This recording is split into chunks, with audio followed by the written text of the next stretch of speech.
എപ്പോഴും മനസ്സിലാക്കിയിരിക്കേണ്ട ഒരു വലിയ ബിസിനസ്സുകൾ എന്തുകൊണ്ടാണ് വലുതാകുന്നത്?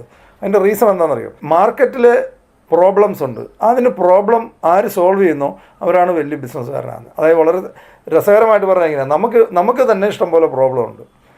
നമ്മുടെ കൂടെ നമ്മുടെ സമൂഹത്തിലുള്ള ബാക്കിയുള്ളവരുടെ പ്രോബ്ലം നമ്മൾ തീർത്തു കൊടുക്കാമെങ്കിൽ നമ്മുടെ പ്രോബ്ലം തീരും. സിമ്പിളാണ്. ഇത്ര മനസ്സിലാക്കിയാൽ മതി. നമുക്ക് പ്രോബ്ലം ഉണ്ട്, നമ്മുടെ പ്രോബ്ലം തീരണമെങ്കിൽ മറ്റുള്ളവരുടെ പ്രോബ്ലം നമ്മൾ തീർത്തു കൊടുക്കും. നോക്കൂ, കേരളത്തിൽ ഞാൻ പെട്ടെന്ന് നിങ്ങൾക്ക് മനസ്സിലാൻ വേണ്ടി പറയാം.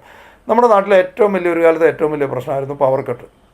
എന്നും കറണ്ട് പോയി കിടക്കുക ആഴ്ചകൾ. നിങ്ങളുടെയൊക്കെ ചെറുപ്പത്തിൽ ഒരുപക്ഷെ ഒരു 50-55 വയസ്സിൻ്റെയൊക്കെ ഉള്ള ആൾക്കാർക്കറിയാം, ഒരു കറണ്ട് പോയി കിടന്ന ആഴ്ചകളൊക്കെയാണ് ഓരോ വില്ലേജുകളിലൊക്കെ. ഞങ്ങളുടെയൊക്കെ വില്ലേജിൽ 2 ആഴ്ചയും പറ്റി എടുക്കും കറണ്ട് പോയി കിടന്ന. ചിലപ്പം മഴക്കാലത്തൊക്കെ ട്രാൻസ്ഫോമർ എന്തെങ്കിലും മര ഒടിഞ്ഞ് വീണു 2 ആഴ്ചയും പറ്റി എടുക്കുമായിരുന്നു കറണ്ട്. അതുപോലെ പവർ കട്ട് ഈ സാധനത്തിന് നാട്ടിലുണ്ടായിരുന്ന ഒരു പ്രോബ്ലമാണ്. പക്ഷേ നമ്മൾ ഈ പ്രോബ്ലത്തിൽ ജീവിക്കുന്ന ഒരാളെ സംബന്ധിച്ച് ഇതൊരു പ്രോബ്ലം ആണെന്ന് പോലും ചിലപ്പോൾ നമുക്കറിയാൻ മേല. പ്രോബ്ലം ആണെന്ന് മനസ്സിലാകുന്ന എപ്പോഴാണ്? ഇവിടെയുള്ള ആൾക്കാർ ഗൾഫിലൊക്കെ പോയി ജോലി ചെയ്യാൻ തുടങ്ങിയതോടെയാണ് 24 മണിക്കൂറും പവറൊക്കെ ആൾക്കാർ കാണാൻ തുടങ്ങി. 24 hours കറണ്ട് കാണാൻ തുടങ്ങി. അവർ നാട്ടിൽ തിരിച്ചു വന്നപ്പോൾ തന്നെ ഓയ്യോ ഇവിടുത്തെ ജീവിതം എങ്ങനെയാണ്, വീട്ടിൽ ചെന്നാൽ കറണ്ട് ഉണ്ടാവില്ല, എന്ത് ചെയ്യാൻ പറ്റും, ഇത് കാണാൻ തുടങ്ങിയത്. ഈ സമയത്ത് എന്തുകൊണ്ടാണ്? ഇലക്ട്രിസിറ്റി ബോർഡിൻ്റെ കെടുകാര്യസ്ഥതയായിരുന്നു അതിന് കാരണം. കൃത്യസമയത്ത് കറക്റ്റായിട്ട് കാര്യങ്ങൾ ചെയ്യുന്നത് വളരെ ഇന്നെഫിഷ്യൻ്റ് ആയിട്ടുള്ള ആയിരുന്നു KSEB. ഇതായിരുന്നു ചിറ്റലപ്പള്ളി കൊച്ചയൂസഫ് എന്ന് പറഞ്ഞ ഒരാൾ ഗ്രോ ചെയ്യാനുള്ള റീസൺ. അതിൻ്റെ അർത്ഥം എന്താണ്?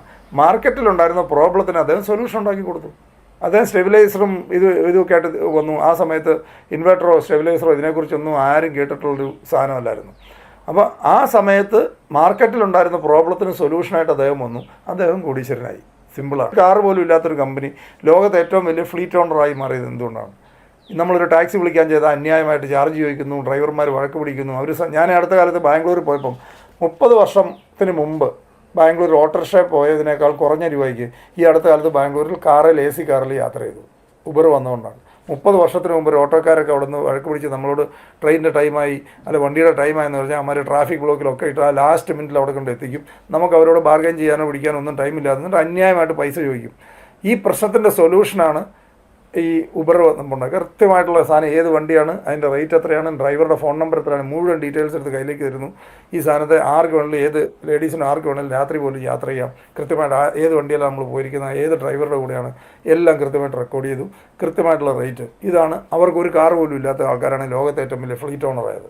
എന്ന് പറയുന്ന പോലെ മാർക്കറ്റിലുള്ള പ്രോബ്ലത്തിന് സൊല്യൂഷൻ കൊടുക്കുന്നത് ആരാണോ അവർ ഹ്യൂജായിട്ട് ഗ്രോ ചെയ്യും. നമ്മൾ വലിയ വലിയ കമ്പനികൾ നടത്തിക്കൊണ്ടിരിക്കുന്ന വലിയ കോർപ്പറേറ്റ് വലിയ ലെവലിലുള്ള കമ്പനികളുടെ CEOമാരും മറ്റും പറയുന്നത് ഞാൻ കേട്ടിട്ടുണ്ട്.